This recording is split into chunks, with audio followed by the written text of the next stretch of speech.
Hey, happy to have you back here on another episode of just building an app without code in Bravo. So, last time we spoke, I'm actually just gonna show you guys on. Did it quit? Gotta love it. Gotta love QuickTime. So I'm gonna show you real quick how to pull up Bravo on your phone. I showed this in previous videos, but you're gonna want to plug your phone in, go to new movie recording QuickTime. And then you're gonna pick Alexander's iPhone, and it shows up. Okay.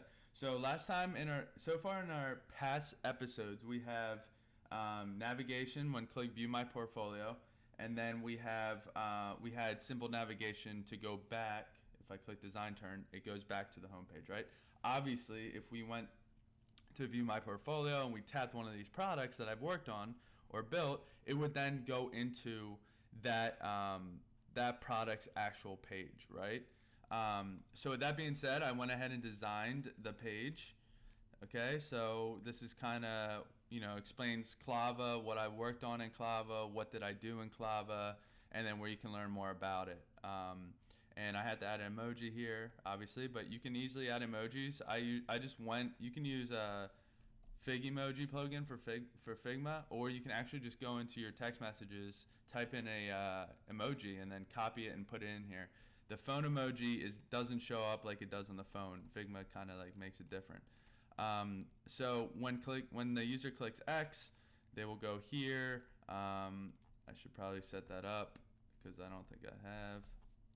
So let me just do that real quick. Oh no, I did. Let's bring it here though. Okay, perfect. And then let's try this again. And then on top of this, actually, oh yeah, and then a contact button, right? We have contact. So on top of this, what I did was, this actually isn't just one card. There's actually two other cards, but they're over here. And those two other cards have milestones, some milestones that's Kava hit, and then some media features, right? So I'm gonna have I'm gonna do it for all the products I've worked on. Obviously, some are gonna have more accolades than most, but I wanted to show you in this video, honestly, how to add a horizontal slider. And Bravo has some really cool animations. So I went over to their documentation, and this is their slider. I mean, their slider looks really nice. They have a bunch of them. You have default, you have crossfade, you have the cube, you have the pager. This is what we're using. You have the parallax, you have the rotate, which is cool. You have the slider zoom, and then you have just regular horizontal. This is the default one, right? On top of that, you can even put slide indicators, which is cool. So these little circles, right? So looking at this, how would you know if there's another card to slide, right? Like, I needed to add those indicators right here so that the user knows, hey, I can slide these cards. So I went back and I definitely added that, and I'll show you. So yeah, I'll show you the structure of this, and then we're going to build it.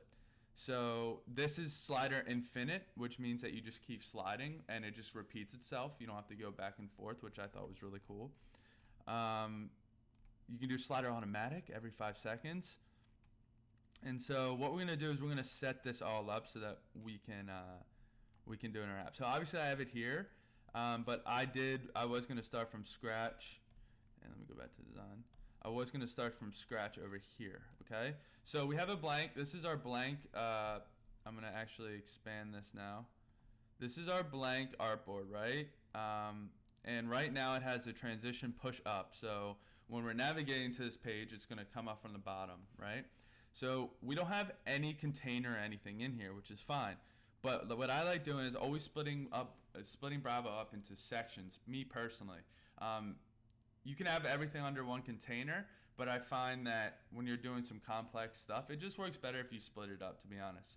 So what I did was I have a header container up here, and it literally just goes to the very top. Okay, we're going to open it up, don't worry. Let me just close all this stuff. Okay, so we have home header, right? And it has a container top dash bar. This is the tag you need, okay? This tag right here tells Bravo that this is going to stay at the top of the page. This transition push up is going to tell Bravo, hey, when you go to this page, have a transition from the bottom into the view.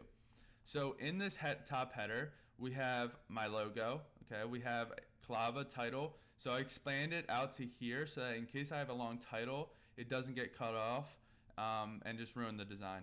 Then I have a frame here that is containing multiple drop effects or shadows, and you're going to need to use the component SVG tag, right, to get that kind of Neuphorism effect.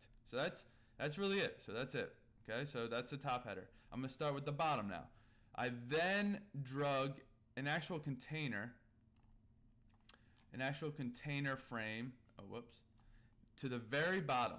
So if we make this like this container frame, you could actually label this layer. You put layer here, and it should stay fixed to wherever it is on the screen.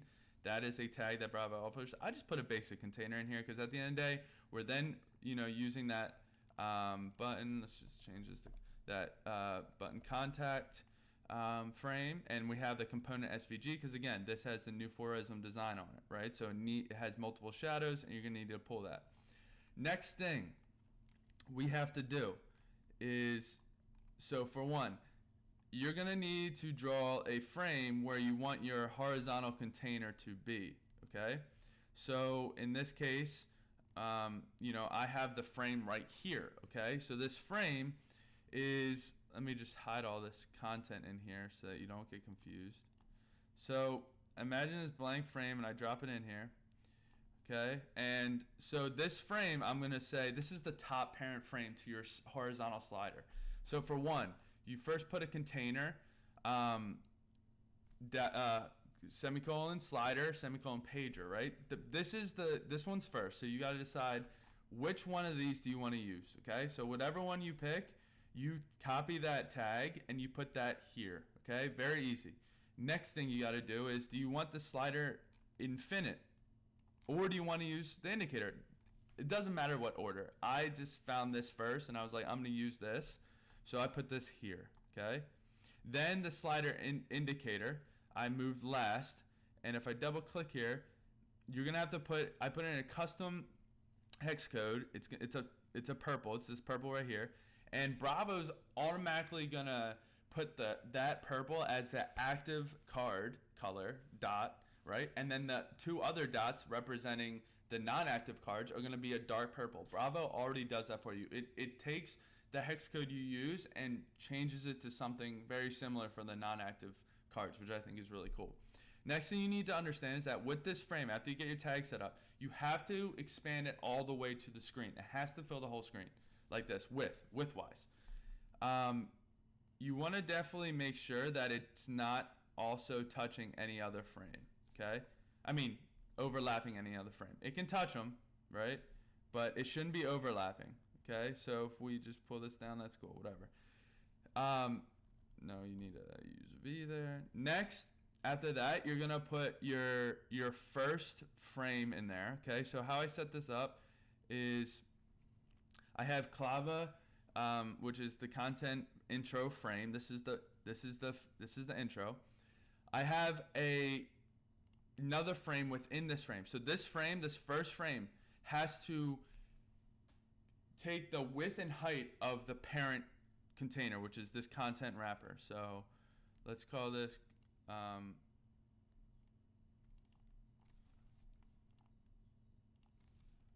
slider wrapper, okay? So this is a parent element, okay? Then below that is a frame that is saying this is where the first slide is gonna go.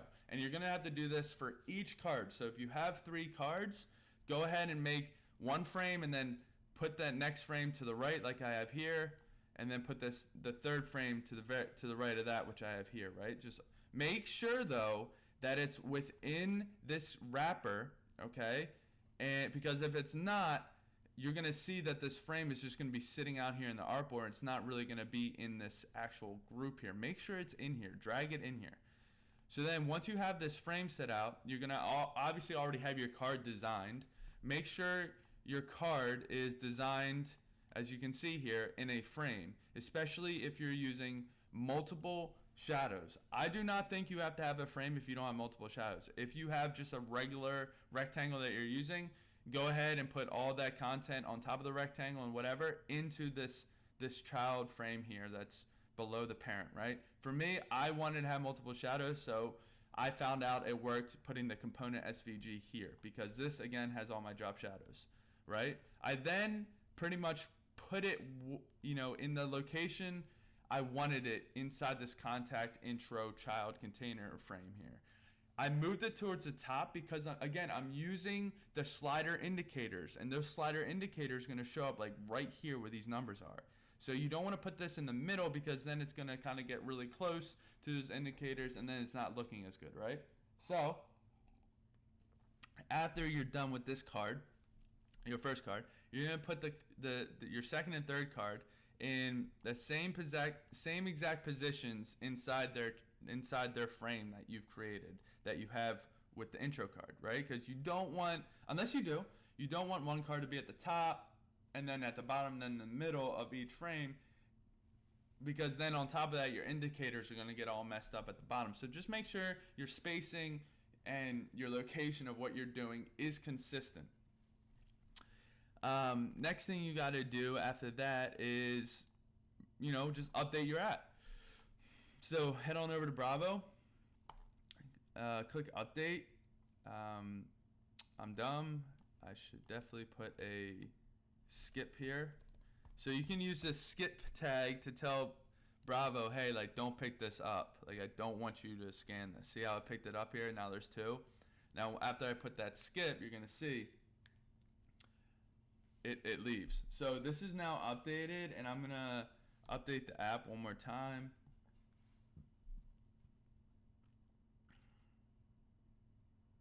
So I have my portfolio, right? I'm going to tap this. It comes into my portfolio page where I can scroll. I'm actually going to add a header container up here so that when I scroll, this actually goes underneath. And it looks better instead of it going like this, right? So once I click Clava, you're going to see I'm going to head on over to the detail page. And here's Clava, right? So here it is. So what is Clava? Cool, it has everything I need. And then look at these indicators. See the indicators down there, the purple ones? Now I think they look clean because they relate to the product, right? To Clava, right? So I would suggest, if you're doing something similar to this, maybe put the indicators same color as the product that you're trying to replicate, or whatever. I just think this looks good. So I'm gonna slide right. Look at that. And then look, the indicators move. I mean, and I can keep sliding right, and it's gonna reset. Now obviously I have some, like, I have to blow up that eye emoji near the media features. I have to blow up all these emojis, and I have to add emojis to this page. But it's coming along, and I think I need to work on my new forism and design a little, but it is coming along. I'm really proud of it. And when I click X here, it takes me back to the products. I mean, guys, think about what we're doing here, right? I mean, as a designer, like, I'm still learning how to code, obviously. I'm sure there's a lot of other designers out there that don't know how to code. They're just diving into no-code tools. But I wish I had this when I first started, because it would definitely encourage me to create more apps that I have in my head so that I could just build them in Bravo. Because, like, at the end of the day, that would definitely encourage me, because I always stopped myself when I was learning, because I would never be able to bring something to life, right? Like, I couldn't code it. And I might have all these ideas, but now you have Bravo, and now you have another app called Adello, which I'm going to start doing videos on. They can help you bring these products to life without code. And the best part is, like, Adello, regarding feature-wise, is way ahead of Bravo.